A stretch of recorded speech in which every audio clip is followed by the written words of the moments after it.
And I go more in depth about subrights. My name is Gina. I'm an author, editor, publishing professional. I help you make your writing better. Subrights are all of the rights that are not your main domestic contract. So if you are a writer here in the United States, selling your work through a literary agent to a publisher in the United States, that's the market that I know and understand. So that's what I'm going to be talking about. You sell your book, let's say you sell it to Penguin Random House. That is great. That is wonderful. That is your domestic contract. They will have probably a North American English, or like North America and some of their territories in English. Everything else is a subright.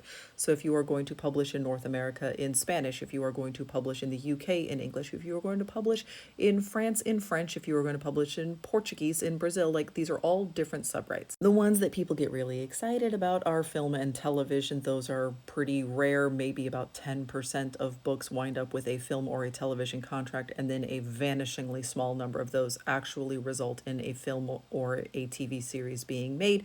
Most of those just collect some cash while options renew, and then nothing ever happens with them. But your agent should have relationships with what they call co-agents or sub-agents. And so this will be somebody, let's use the example of Brazilian Portuguese. So they have an agent who works in Brazil and works with the publishers that are there, and we will then sell your rights to publish in Brazil in Portuguese, and you will be paid an extra chunk of money in order to sell those rights. Your Brazilian co-agent is going to negotiate the deal with the publishers there because your agent here in the United States probably doesn't speak Portuguese. I mean, I know that it's possible, but probably not. And even if they do happen to speak Portuguese, do they also speak Japanese? Do they also speak French? Do they also speak Russian? Like, so they're not able to negotiate these contracts. They want somebody who does speak those languages in those markets and understands the way that the world works in that space. And they're going to use that co-agent to do that negotiation. There are different renewals that need to happen on those. So like here in the United States, your copyright is good for basically forever. And so you're never going to have that contract renewed. But overseas, copyrights expire. And so those contracts need to be renewed. So you need an agent and a co-agent who is following up on those and making sure that you are being paid your renewals when they are due to you. That co-agent deserves to be paid. And so your agent will collect 20% and share that. So your agent gets 10%, the co-agent gets 10%.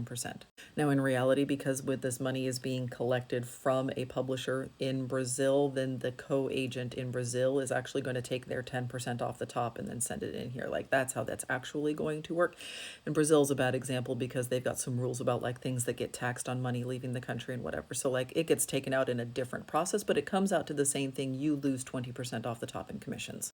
Occasionally, you might have a co-agenting situation. This will happen more often with film co-agents, but even this is not the standard, in which you are losing just 15% off the top, and the film co-agent gets 7.5 and your agent gets 7.5. That's unusual.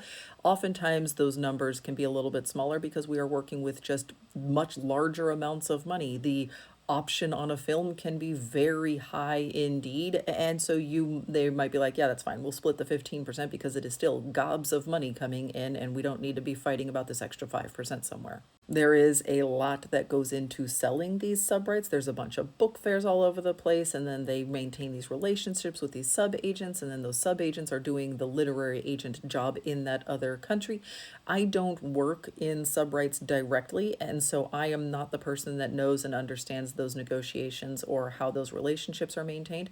I'm really grateful that we have somebody at our agency who does do that and is very, very good at their job, and they chase these rights down constantly. This is a very significant source of income for a lot of our authors, and this is not something that you want to leave on the table just because your agent doesn't know how to do this or doesn't want to do this, which is why I always advise people to be listening for a specific answer when they are asking a potential agent about how subrights are handled.